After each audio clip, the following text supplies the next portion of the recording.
먼저 항등식에 대해서 알아볼게요. 여기 보면 x에 관한 항등식이다. 자, 이런 말이 있는데 이 말은 x가 어떤 값을 갖더라도 항상 성립하는 등식이라는 뜻입니다. 어떤 값을 갖더라도 이 의미를 알면 돼요. 이 말은 x의 값에 관계없이, 그러니까 x는 아무거나 다 될 수 있다는 거야. 너는 아무 값이나 모두 가능하다는 뜻인 거예요. 그러니까 그 식에다가 아무거나 x를 넣어도 항상 성립하는 식이 있어. 자, 예를 들어서 만약에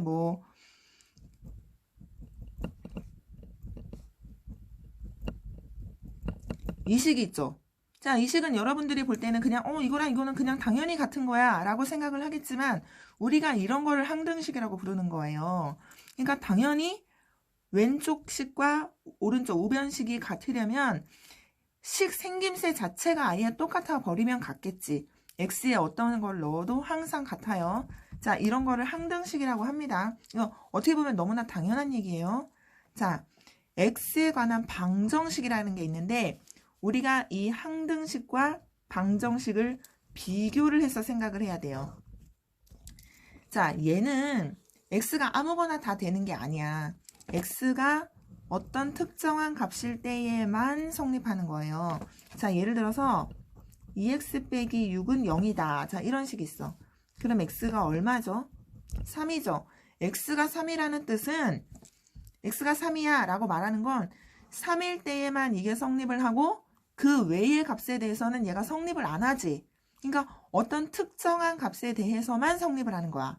자, 그럴 경우에 그 성립하는 그 x값, 성립하는 또는 참이 되는 그 x값을 우리는 해, 근이라고 부르죠. 이거는 특정한 수인 거예요. 이런 경우 x가 특정한 값에 대해서만 성립하는 거를 방정식이라고 부르고 그 외의 거에 대해서는 성립을 안 하고 얘는 어떤 값에 대해서도 아무 값이나 모든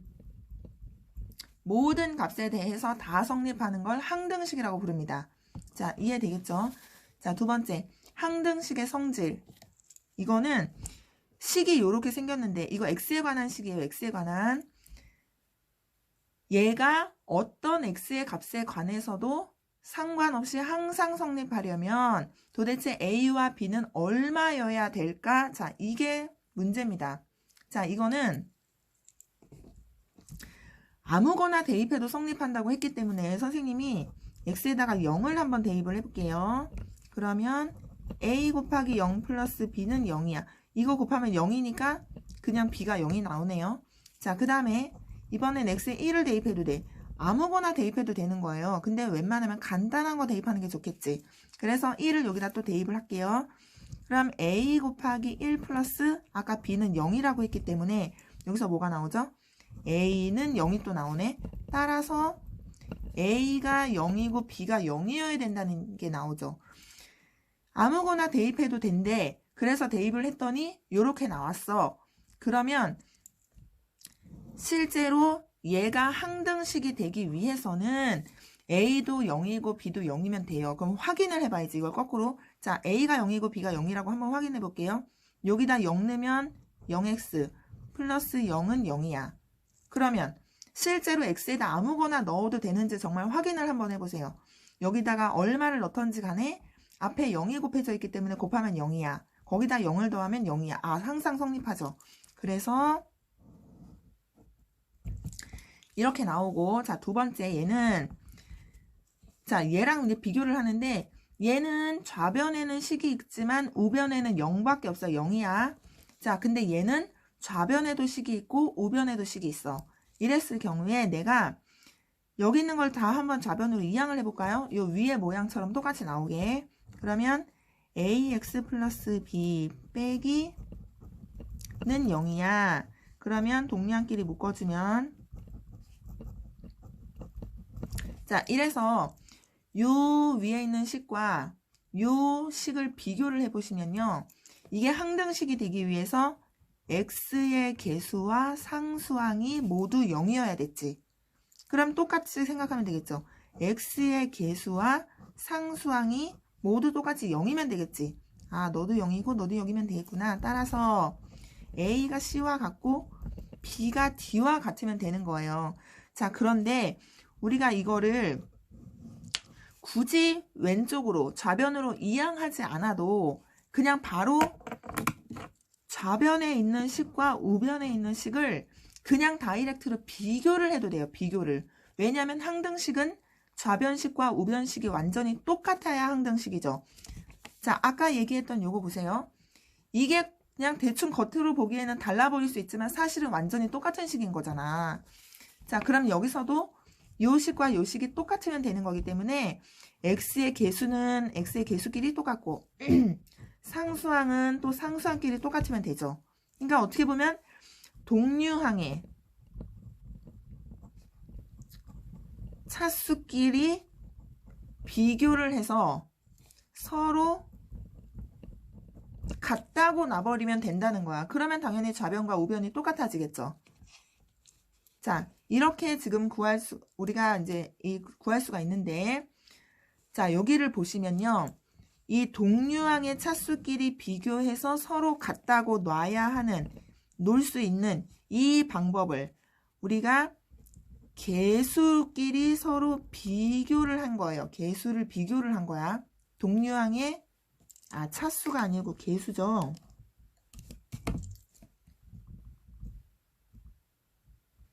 개수끼리 지금 서로 비교를 한 거예요. 자, 이렇게 생각하는 방법이 있고, 그 다음에 요 위에서 선생님이 x가 아무거나 다 대입할 수 있기 때문에 이거를 대입했죠. 이거를 수를 대입한 거야. 그거를 수치라 그래. 수의 값을 대입을 해서 구한 방법이거든요. 그러니까 자, 우리가 요 x의 개수, 그 다음에 상수항 이런 개수들을 모를 경우에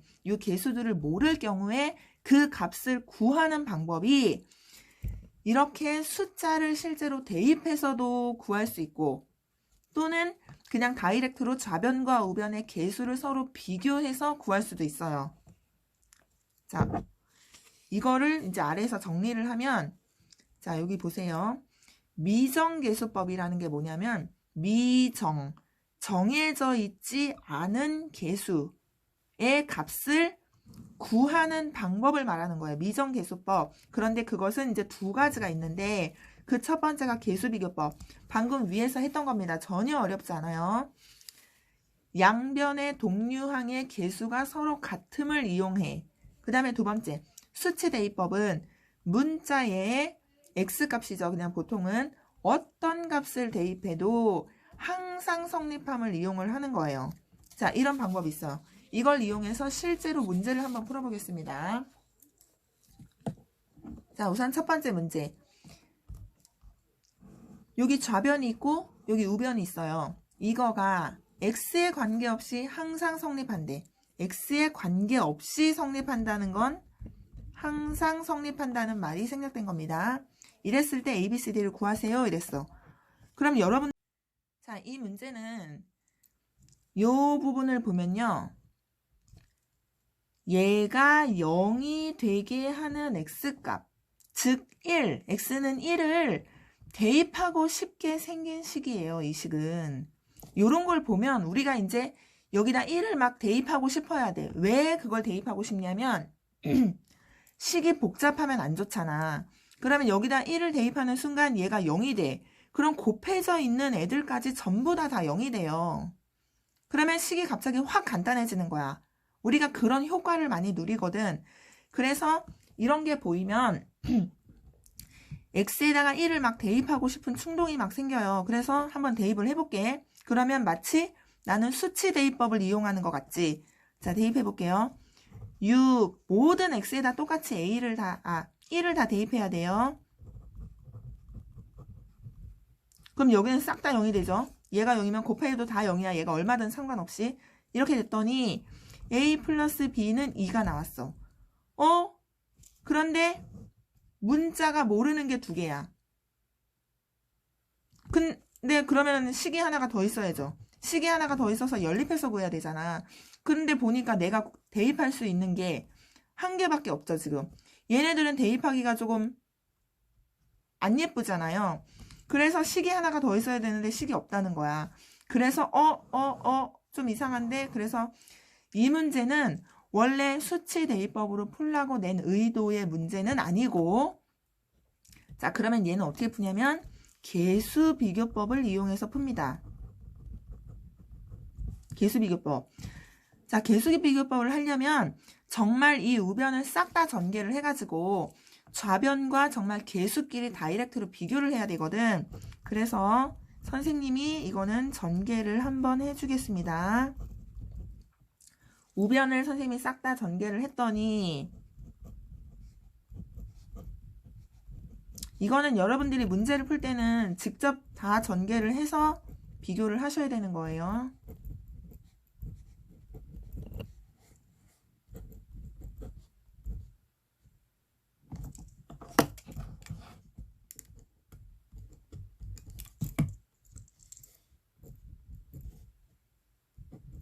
자, 이렇게 전개를 했어. 그러면 개수비교법이라는 것은 x세제곱의 개수와 x세제곱의 개수가 서로 같다. 그 다음에 2차 항의 개수와 2차 항의 개수는 또 서로 같다. 그 다음에 1차 항 마이너스 8과 마이너스 또 같다. 그 다음에 b는 또 마이너스 d와 같다. 이렇게 계산을 하는 게 개수비교법입니다. 자, 그러면 c는 2가 나왔네. 그 다음에 보니까 여기는 지금 문자가 3개고 여기가 더 좋겠죠. 그러면 여기는 마이너스 5는 마이너스 2d 플러스 d. 그럼 d는 5가 나오네. 그 다음에 d가 여기 5면 b는 마이너스 5. 그 다음에 이제 여기다 대입하면 플러스 3 cd 플러스 10은 7. A는 7. 그래서 요거 이렇게 5개가 나오죠. 자, 요런 방법이 개수비교법입니다. 그 다음에 두 번째, 이번엔 이렇게 생긴 문제가 있어요. 요 문제를 잘 보세요. 얘는 뭐 하고 싶게 생긴 거야? 이제 그런 느낌들이 와야 되는 거야. 여기 보면 요것들이 예쁘게 눈에 들어오죠. 자, 근데 여기서 잘 보세요. 얘가 실제로 몇 차식이니? 3차식이죠. 얘는 몇 차식이니? 8차식이지. 그러니까 당연히 여기에 있는 이 px, 이게 무슨 뜻이냐면 p라는 알파벳은 지금 중요한 게 아니라 x에 관한 어떤 그냥 다항식이라는 뜻인 겁니다. 어떻게 생겼는지는 전혀 모르는 거야. 그런데 요 옆에 있는 애들한테서 힌트를 얻어보니 너는 5차 다항식이겠구나 라는 건 내가 알 수 있죠. 그러면은 여러분들 정말 이거를 막 이렇게 놓고서 개수 비교를 할 것이냐, 뭐 이렇게 놓고서 개수 여기다 넣어가지고 다 전개를 해가지고 개수 비교를 할 것이냐, 그거는 아니라는 거야. 왜냐면 너무 복잡하잖아. 너무 복잡해요. 내가 이거의 정체를 전혀 모르겠고 너무 복잡하고 모르는 문자도 너무 많고, 그래서 이렇게 될 때는 개수비교법을 쓰는 게 아니고 숫자를 대입하기가 너무 예쁘게 생기기도 했고, 그래서 얘는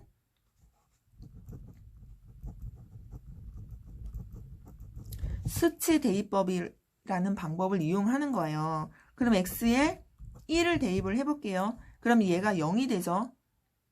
얘가 0이 되면 곱해져 있는 것들까지 그냥 싹 다 0이 된다는, 그렇게 식이 간단해진다는 효과를 누리는 겁니다. 그래서 1을 대입을 해. 그러면 1 플러스 a 플러스 b 이렇게 나왔어. 그 다음에 또 얘도 뭔가를 대입하고 싶은데 얘는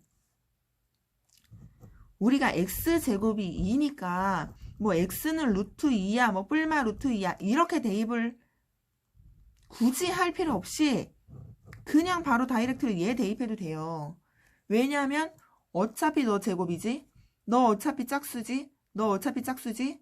그러니까 이걸로도 다 해결이 되겠지. 그럼 이거를 여기다 대입을 해볼게요. 그러면 얘 0이야. 그럼 여기 싹 다 0이야. 그러면 좌변이 0이야. 우변은 제곱이인데 8제곱을 해야 되니까 2의 4제곱이 되겠지. and 2a 플러스 b. 자, 이래서 a 플러스 b 플러스 1은 0이야. 2a 플러스 b 플러스 16은 0이야. 자, 연립을 합니다. 그러면 b는 14. 자, 이렇게 나오네요. 자, 이렇게 구하는 방법이 수치대입법입니다.